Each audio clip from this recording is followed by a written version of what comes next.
सफल हुआ उसका जिसे जग में आपका द्वार मिला। भगवान तुम्हारे चरणों में जिसे आने का अधिकार मिला।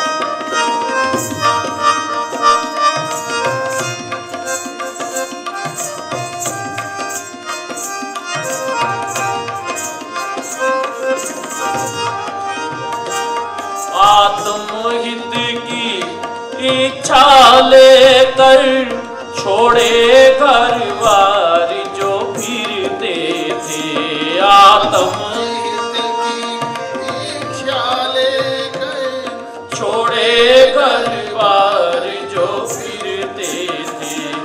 जीवन रक्षक की शरण बिना आयु पर्यंत भटकते थे। जीवन शरण बिना आयु पर्यंत सौभाग्य की सीमा क्या उसकी, सौभाग्य की सीमा क्या उसकी जिस गुरु बचावन हार मिला। भगवान तुम्हारे चरणों में, भगवान तुम्हारे चरणों में जिसे आने का अधिकार मिला।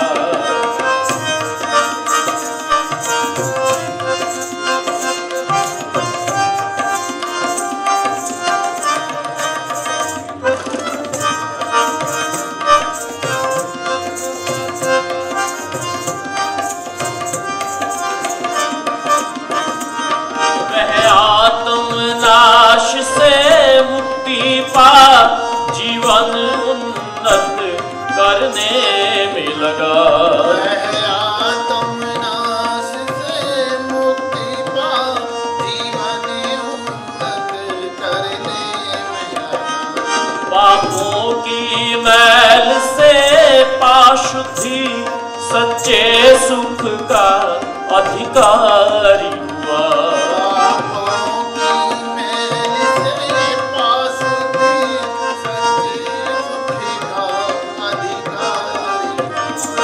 भरपूर ना क्यों हो खुशियों से, भरपूर ना क्यों हो खुशियों से जिस जीवन का आधार मिला। भगवान तुम्हारे चरणों में जिसे आने का अधिकार मिला।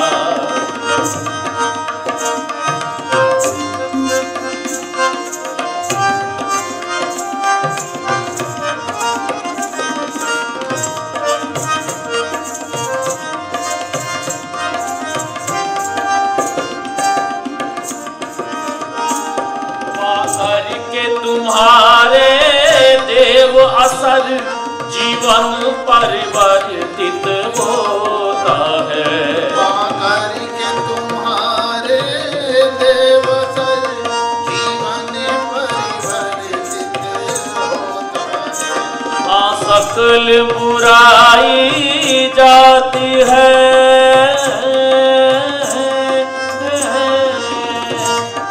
सकल बुराई जाती है और सत्य शिव सुंदर आता है। सकल बुराई जाती है और सत्य शिव सुंदर आता है।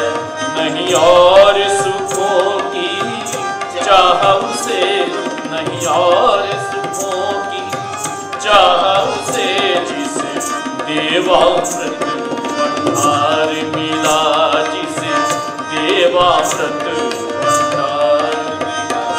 भगवान तुम्हारे चरणों में जिसे आने का अधिकार मिला है। जीवन सफल हुआ उसका है, जीवन सफल हुआ उसका जिसे जग में आपका द्वार मिला।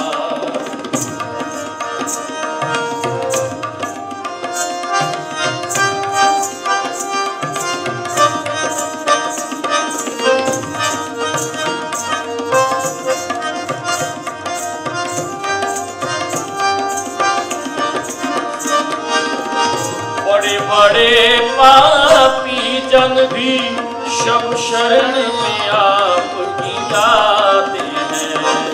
बड़े बड़े पापी जन भी जब शरण में आपकी आते हैं, भय खाते हैं वह पापों से, भय खाते हैं वह पापों से, औरों से भी छुड़वाते हैं। क्यों ना रक्षा होवे उसकी, क्यों ना रक्षा होवे उसकी, जिसे गुरु बचा बनहार मिला, जिसे गुरु बचा बनहार मिला। भगवान तुम्हारे चरणों में जिसे आने का अधिकार मिला, जिसे आने का अधिकार मिला। भगवान तुम्हारे चरणों में, भगवान तुम्हारे चरणों में जिसे आने का अधिकार मिला, जिसे आने का अधिकार मिला, जिसे आने का अधिकार मिला। परम आदरणीय धर्म संबंधियों, यूं तो पूरे वर्ष एक महोत्सव से अगले महोत्सव तक देव समाज का कार्य बिना विघ्न के सतत रूप से, लगातार रूप से चलता रहता है। लेकिन विशेषकर हम सबको उत्सुकता रहती है, प्रतीक्षा रहती है शुभ महोत्सव की, जब हमें अवसर मिलता है कि अपने लासानी गुरु महाराज का मिलकर, ये बहुत ही विशेष दिन है और ये विशेष अवसर होता है जिसे हमने महोत्सव का नाम दिया है। यूं तो पूरा वर्ष सभी कर्मचारी प्रयास करते हैं, सभी क्षेत्र परिचालक प्रयास करते हैं कि गुरु महाराज का संदेश पूरे वर्ष आपको आपके स्थानों पर वहाँ बैठे बैठे मिलता रहे। लेकिन एकत्रित होकर एक स्थान पर एक सामूहिक भावना से, एक प्रेम की भावना से, स्नेह की भावना से, कुटुंब की भावना से मिलके अपने गुरु के जन्म दिवस को मनाना अपने आप में बहुत गौरव की बात होती है। तो हम सब लोग भी यहाँ एकत्रित हुए। 21 तारीख को पहली प्रवेश सभा थी। पहली प्रवेश सभा से आज देव आरती तक इन जो 4 दिन हमें मिले, 21 तारीख, 22 तारीख, 23 तारीख, 24 तारीख, इनमें सभी कर्मचारियों ने जिस प्रकार की मेहनत करके सभाएं करवाई, गुरु महाराज के दर्शन को, गुरु महाराज की फिलॉसफी को, गुरु महाराज की शिक्षा को बहुत सरल ढंग से, रोचक ढंग से आपके समक्ष प्रस्तुत किया। माननीय काउंसिल ने पूरा प्रोग्राम डिजाइन किया कि किस तरह से बच्चों को उसमें जोड़ा जाए, किस तरह से टीचर्स को जोड़ा जाए, किस तरह से प्रिंसिपल्स को जोड़ा जाए, किस तरह से आम सेवक को जोड़ा जाए, किस तरह से कर्मचारियों को जोड़ा जाए, किस तरह से चतुर्थ श्रेणी कर्मचारियों को जोड़ा जाए, किस तरह पियोन को जोड़ा जाए, किस तरह वर्कफोर्स को जोड़ा जाए, कि इन सबको जोड़ के एक टीम की तरह क्यों ना एक काम किया जाए जिसका जो परिणाम हो बहुत सुखद हो, और जिस परिणाम की हम आशा करते हैं वह परिणाम वो जरूर निकले। इन 4 दिनों में प्रवेश सभा जो माननीय भारद्वाज सर ने करवाई, उसके बाद मैडम मधु पार्षद जी की सभा हुई, हमारे सेक्रेटरी साहब जो हैं उनकी विशेष सभा हुई,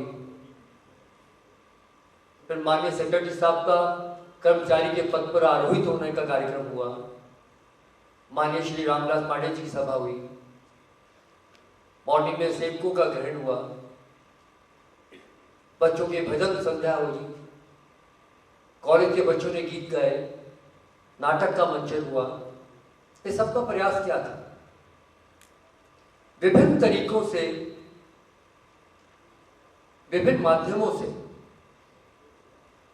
अपने गुरु के प्रति अपने भीतर श्रद्धा की अलग जगाना, कृतज्ञता को महसूस करना कि उनकी शिक्षा को पाकर, उनके इस पावन दर पर बैठकर, उपस्थित होकर, उनकी सभाओं में बैठकर, एक दूसरे से मिलकर हमारे जीवन में क्या उच्च परिवर्तन आया? क्या हम जैसे आए थे वैसा ही महसूस कर रहे हैं, या इन 3-4 दिनों में हमारे हृदय में कुछ उच्च परिवर्तन आया?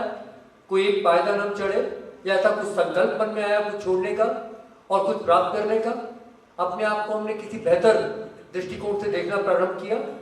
क्या आईने में अपना प्रतिबिंब, हमारा जो अक्स होता है, क्या हमें और स्पष्ट दिखाई देना शुरू हुआ? बहुत से सवाल उमड़ते रहे होंगे इन 4-5 दिनों में।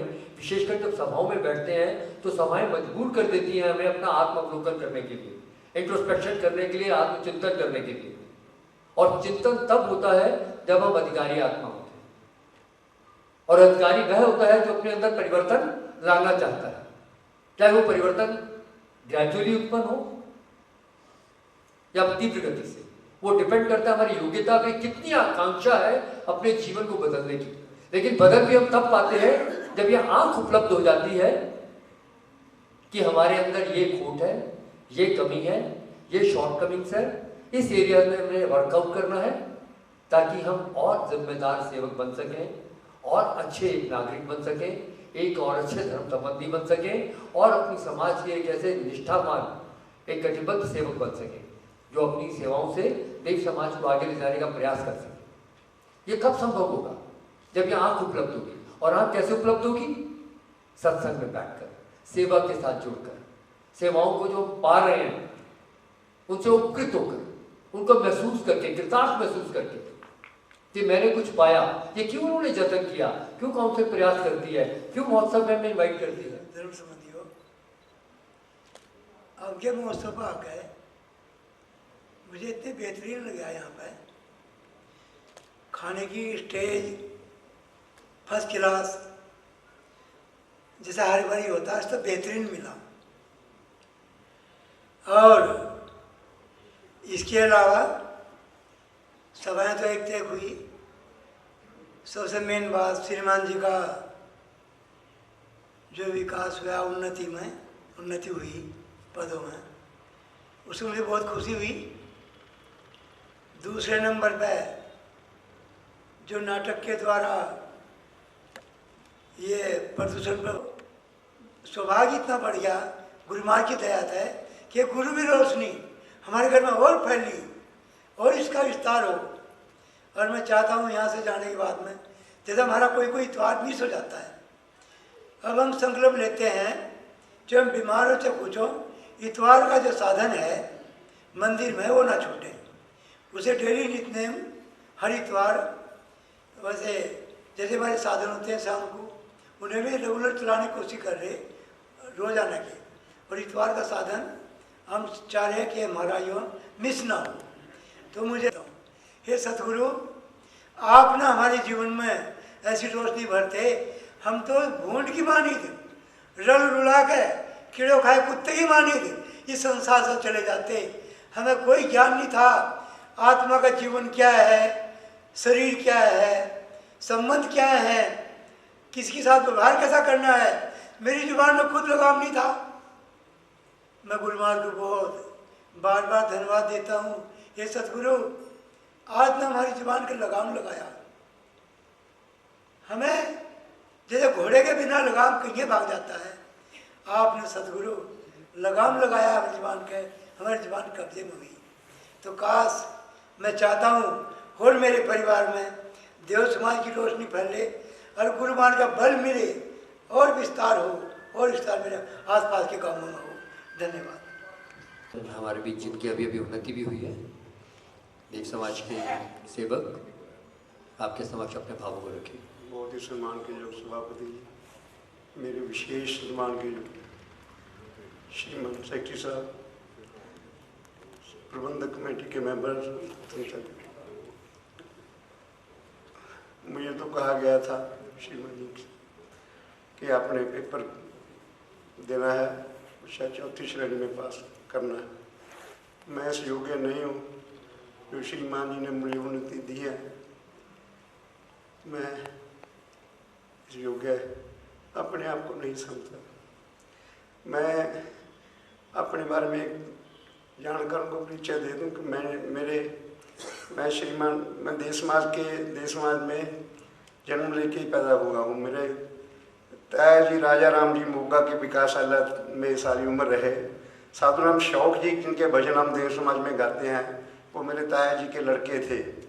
मेरा जन्म, मैं बचपन से ही देव समाज की सभाएँ श्रीमान जी से, बहन सत्यवती जी से, ज्ञानवती जी से, श्रीमान विकास देव जी और कुछ कर्मचारियों से रामपुरा लिखा था कोई 4 करो, तो वो उसमें ऑप्शन है, तो भगवान देव आत्मा की शिक्षा में ऑप्शन नहीं है। आपको 10 में से 9.5 नंबर क्वेश्चन नहीं करने होंगे, आपको 100% ही करने होंगे। अगर आप 9.5 कराओगे कि भाई आधा % आपका आपके 9.5 नंबरों को भी खा जाएगा।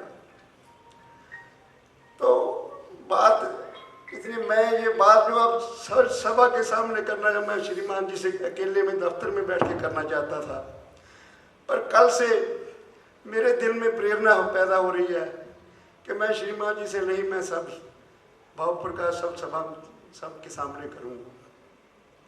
मैं बहुत श्रद्धा रखता था अपने माता पिता की तरफ, भाई साहब, बड़े भाई साहब की तरफ। उनके कहने के अनुसार जैसे उन्होंने किया वैसे ही मैंने शादी की, वैसे ही पढ़ा, वैसे ही सब कुछ किया। जब हमारी शादी हुई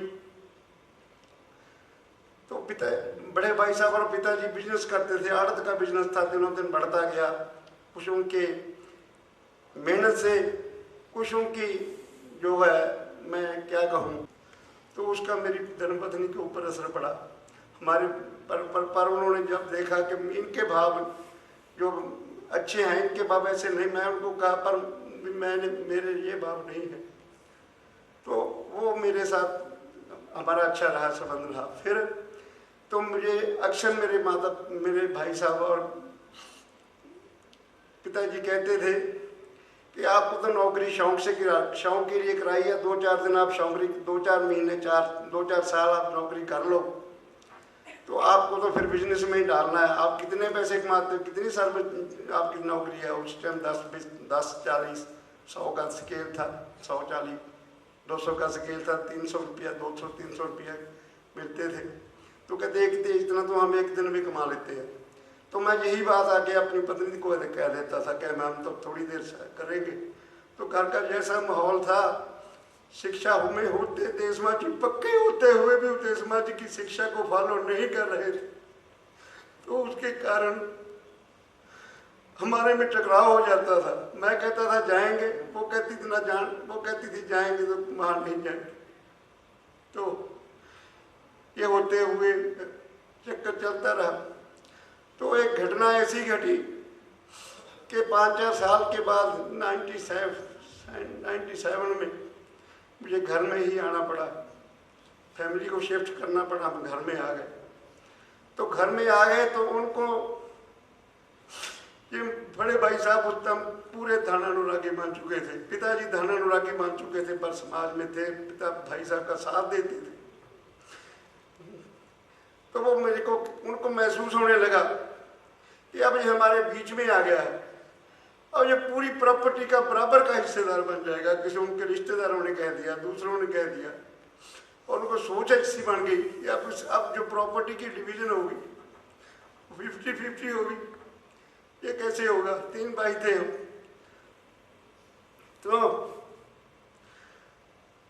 वो मुझे कहने लगे, जब हालात ठीक हुए कि आप अपनी नौकरी पे चले जाओ, अपनी फैमिली को भी ले जाओ। जब फैमिली को ले जाने के बाद फिर वो हट गई। वो कहती आप जाना लड़ते थे मेरे साथ, रामपुरा चलो, घर चलो, घर चलो।